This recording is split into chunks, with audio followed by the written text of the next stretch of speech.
Being vegan is great, but here's some things to consider.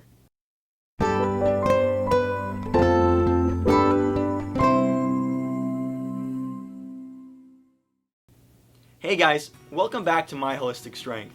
My name is Sandro, and I'm so glad you can join us today. Today we're talking about the last video we did, about where I talked about why I'm a vegan. If you haven't watched that video yet, I'm going to go ahead and link it here. If you haven't seen it, pause this one, watch that one, and come back to us.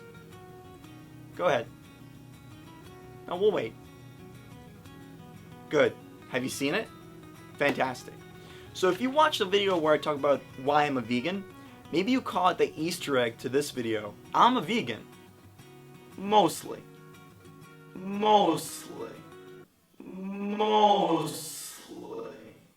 This video was actually inspired by an article I read on NoMeatAthlete.com, where an author on that blog talks about 10 things he wished he knew about being vegan before he became a vegan.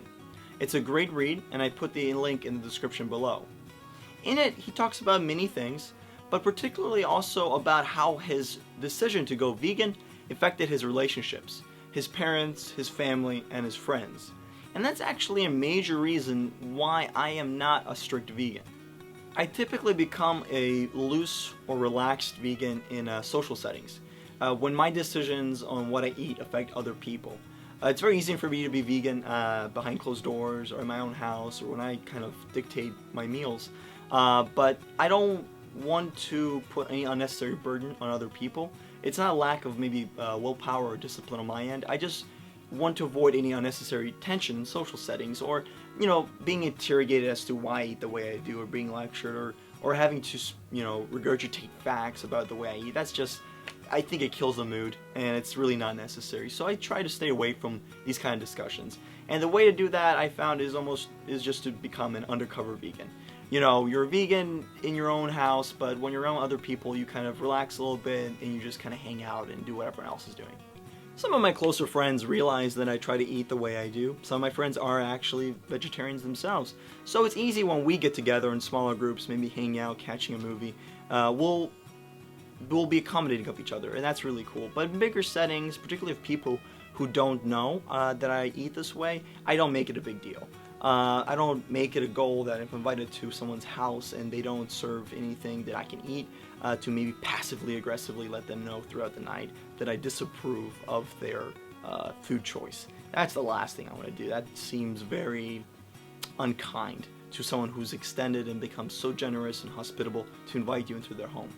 Often if they find out during the evening that you're a vegan or vegetarian or prefer to not eat certain things, maybe because either you slipped up or someone overheard or someone told them, they often, I've experienced, your experience may vary, that they're quick to want to make sure that they didn't offend you.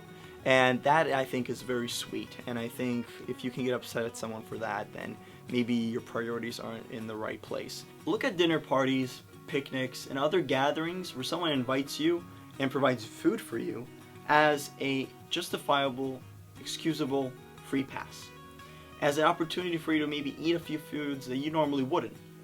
If you're worried about these foods and these cheats affecting your overall health and body, what always helps me is remembering that our bodies reflect what we do most often and most consistently. If you at home, when it only affects you, when your decisions and you prepare your own meals affect you and you make good decisions, then that's what your body's going to reflect. And here and there, if you make a few cheats for the sake of friends and family, that's not going to sabotage all your hard work. Keep that in mind. Don't make it a big deal. Don't stress over it. Don't put tension between you and your loved ones, and just enjoy that food. And when you get back home, get back on track. Another point, almost ironically, is actually health.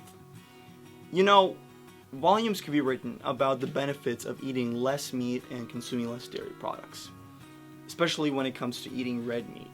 But there's also a few concerns that you want to keep in mind if you go to a completely meatless diet. A vegetarian almost has to be his very own nutritionist and balance the scales back and forth and make sure that he's always getting exactly what he needs.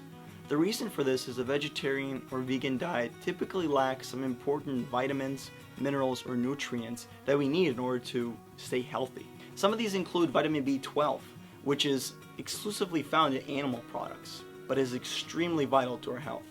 Vitamin D, omega-3s, which are typically found in fish and are very important for brain development and our nervous system, and iodine. One thing vegetarians and vegans need to make sure that they're diligent about is making sure that they get their complete proteins. Now, if they stay strictly meatless, this means it's going to be a bit of a balancing act, since they're going to have to combine different types of amino acids and incomplete proteins so that at the end of the day, they get their complete proteins.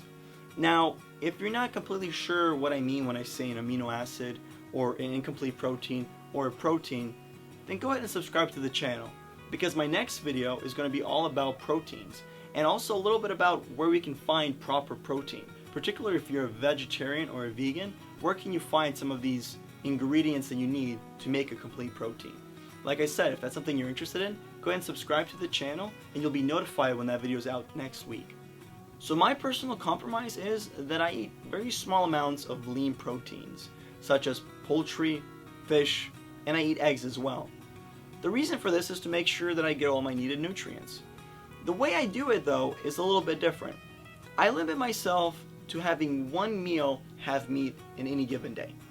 And that said meal will only have up to 25% meat. So what I mean by that is my meat meal, if I have one that day, is not going to be a pile of steaks. It's still going to be primarily a vegetarian or vegan meal with a little bit of meat in there.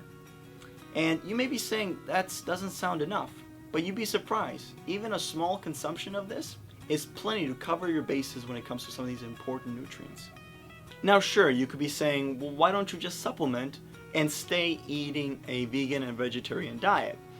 Well, I believe the old adage that food is our medicine. So if I can find it in my diet through real food, I prefer to take it in that way. Only in an instance where I can't get it in my diet will I consider supplementation. Thank you so much for stopping by and hanging out with us here at MyHolisticStrength. Keep an eye out for my next video all about protein, and I'll see you all guys next time.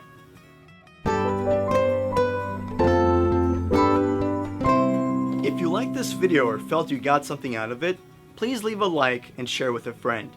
And if you want to see more content like this, please don't forget to subscribe. So if you actually cheated a little bit and didn't watch my Why I'm a Vegan video before watching this one, go ahead and do yourself a favor and get caught up by watching the video on the top. The video below that one is actually all about bee pollen. Did you know that bee pollen is made completely of bees? Well, not really. Go ahead and watch the video and find out what it's really made out of. Until next time.